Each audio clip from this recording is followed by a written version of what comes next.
Now, I told you yesterday that we have been given the honour of making the story of Lady Gaga. Out of anybody they could have asked at Radio 1, they've asked us to produce this show. I was going through some old tapes of mine last night and found this one. This is from Lady Gaga at the Brits last year. Wow, you've won 3 awards. How are you? I'm just like completely overwhelmed, and I really did not expect to win all 3 tonight, or really any at all. So I'm just so excited, and I'm just really, thank you. It's okay. It's not. It wasn't just me. Well, honestly, like, I'm never the one who wins all the awards, and I have never been the one to feel like the winner my whole life, and I've always been an outsider. So I really felt so accepted tonight, and like, people really understand my music and my message and what I do. Do you ever have a day, Lady Gaga, where you just think, right, I know I'm Lady Gaga, I know I've got to wear like this kind of thing on my head a lot, but today is Sunday, I'm going to have a dress down day, I'm going to put some sweatpants on, I'm not, going to answer my mobile phone, I'm just going to not put any makeup on, I'm just going to do, the normal thing? Well, it's very strange to even speak about, but, of course there's days that I'm very tired, and like all of us, I work very hard. Because this must take a while. Yes, but at the same time, I am my wigs, and I am the way that I dress, and my avant-garde clothing is a part of me, and it's something that if someone took it from me, I would not feel like a whole person. It's just the way I live my life, so... So you wouldn't feel, like, without all this today, you wouldn't feel complete if you turned up at the Brit Awards? No, and that's part of why the performance was so important to me tonight, because avant-garde fashion is something that has made me feel like I belong somewhere. So it was very important for me. Okay. Can I just touch this? No. Oh. Okay. No. No. Will it move if I did? No. Okay. It's just not allowed? No. Okay. May I touch you? Yeah? No. What's going on there? Yeah, that sounds weird if you don't know what I was trying to touch. She basically had a huge kind of beehive-style hair, wasn't it? Oh, the one that the mice live in? Yeah, the mice one. It looks like, in history when you learn about how everyone's got the mice in their hair, it looks like one of them. She looked like off the olden days. And I asked to touch her hair. She wasn't having none of it. Can I just touch this? No.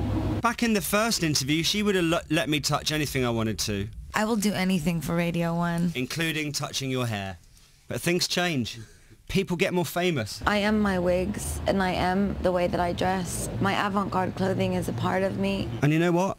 She might be her wigs, and she might be her avant-garde clothing, but she's still promised to enter Eurovision for Moldova next year. Did she actually promise this, or have you just now taken this as a promise? Here it is. We want to enter for the country Moldova. Well, you know what? I will do anything for Radio 1. Do you know who the entry is for Moldova this year in Eurovision? Is it Rachel Stevens? No. Moldovan entry is by Dubshidoob. So what would you prefer, Lady Gaga or this by Dubshidoob? This is amazing, I love it. A bit of dub-she-doob. Don't you think it sounds a bit like the Automatic Monster? A little bit, what, because it's a bit shouty, you mean? It just needs, it needs that bloke in the background. Boof, right, tonight, boom. Now, the good news is, Dubshidoob have been in contact, and we now can speak to their representative in actual Moldova. Hello, Arena. Straight away from Moldova. Hello, how are you? I'm pretty good, and the band's Dubshidoob is in full preparation for Eurovision. Who's better, do you think, Dubshidoob or Lady Gaga? Difficult to say, but I'm sure that their collaboration would be the best. The thing is, Arena, Lady Gaga has agreed to make this song for Moldova next year. Only next year, no participation this year. No, I don't want to annoy Dubshidoob by, just... No, but actually it won't be an annoyance. You're saying... For example, let me tell you, Eurovision allows 6 person on stage. And we need 1 more person, like a golden place for Lady Gaga. We have it. Okay, we'll put Lady Gaga down for the performance with Dubshidoob. She can make up the 6, because, as she said... I will do anything for Radio 1. And then, as we move forward for next year, me and her representing Moldova. Thank you. Thank you a lot. my name's Helen. I'm from Maidstone. First time I remember seeing or hearing about Lady Gaga was I was in Italy, ski resort, and I remember dancing in the club to it. And everyone's, this is Lady Gaga, because I kept on going, who's this person? And just dancing and absolutely loving the track. I think it was Poker Face.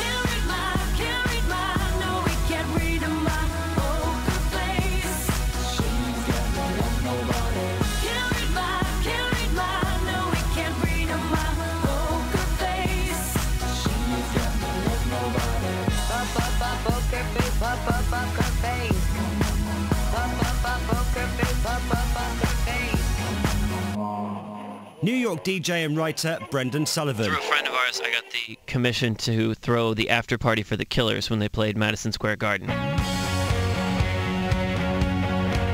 And she went with her boyfriend. They got these nosebleed seats, but they came downtown. I'm playing in this dirty, dirty dive bar called Motor City. She came and she was so happy. She was on this first date with this guy. He was kind of hard to impress, and he was only into metal. So I played the song Girls, Girls, Girls, which is like just a great old metal song. And she wanted to write an equivalent for him to keep his interest. So she turned that whole night into the song Boys, Boys, Boys, you know, about going to see the Killers, and then she's got this bad boy boyfriend, and she left her lipstick in the ashtray, come pick me up, baby, you know, let's go to the party, I heard our buddy's the DJ, all these things. They're like a document of this really fun time in our lives.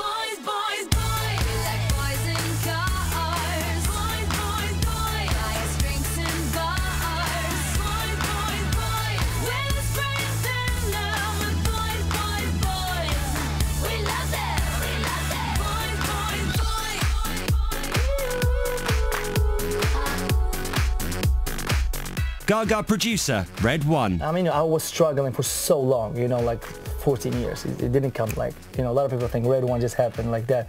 It felt like labels were trying their artists on me, you know, and then when they have a kind of sound, then they give them to the big producers, you know what I mean? At that time, I told my manager, you know what, I've been doing the unsigned artists forever. Please, just now we have a hit, we should capitalize and get me with the big ones. And he said, absolutely, that's the focus, we're gonna do that. And the next thing you know, he calls me and tells me, okay, I want you to meet this girl. I was like, is she signed? He was like, she just got dropped. I was like, no, please, I told you. I was like, no, please meet her. Just meet her and you decide. Just meet her. She's a superstar. She can be a superstar. I was like, okay. I went and just met her with the glasses and the hair and Lady Gaga. Let's go! Like the way she said hi to her, I was like, hi, you know? An inspiration right away. And then at that second, we were talking music, David Bowie, talking Rolling Stones, all, you know, the legends and stuff like that. We connected musically. So we decided, okay, you know what? Instead of just having a meeting, let's go to the studio. So we took a taxi, you know, to the studio. And we wrote Boys, Boys, Boys, the first song, you know? That song is the first day we met.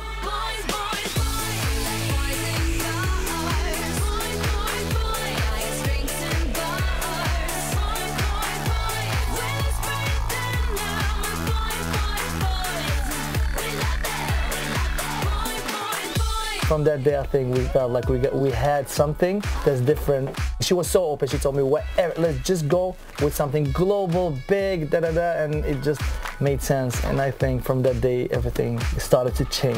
Behind the scenes, behind the headlines, this is BBC Radio 1's Story.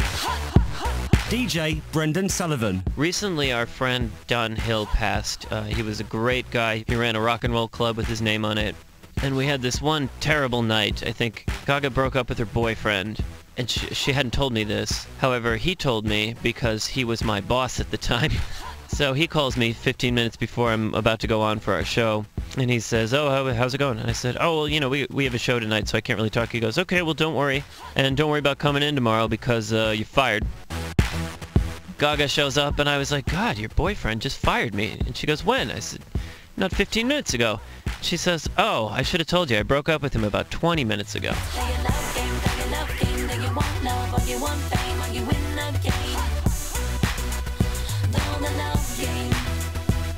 That night, we just decided we would go get hammered at Don Hill's. So she danced in the bar, we drank so much tequila, I was in the DJ booth, and then I would run back over and dance on the bar with her. It was a giant club, it was completely empty. We made about $50 that night, and that is the night that eventually became the song Just Dance. And all the elements of that night are in there, you know, she's drunk, she doesn't remember the name of the club, all of a sudden her clothes are on inside out, and she doesn't know what's going on, but she's got to dance, and that's all she knows.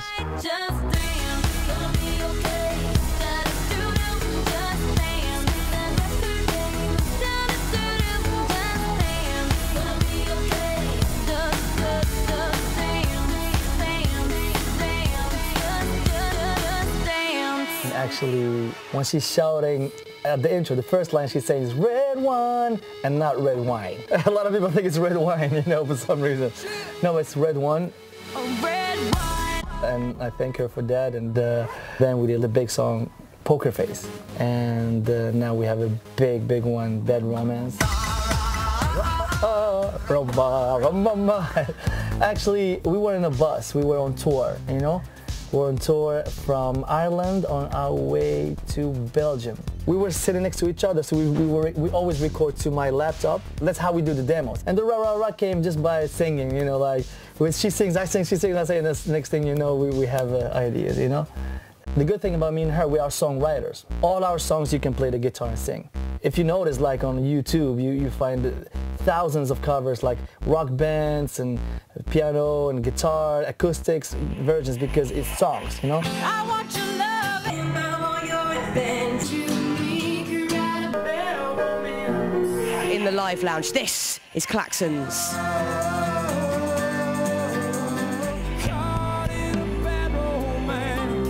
It's All Time Low with their mystery cover. Don't call my name, don't call my name, Alejandro. Did you hear him rolling his R's? Enjoyed that. Alejandro.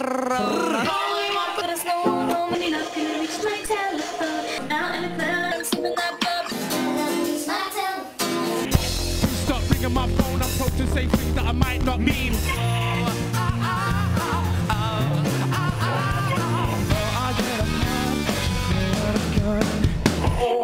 Hello, baby. You called, I can't hear a thing.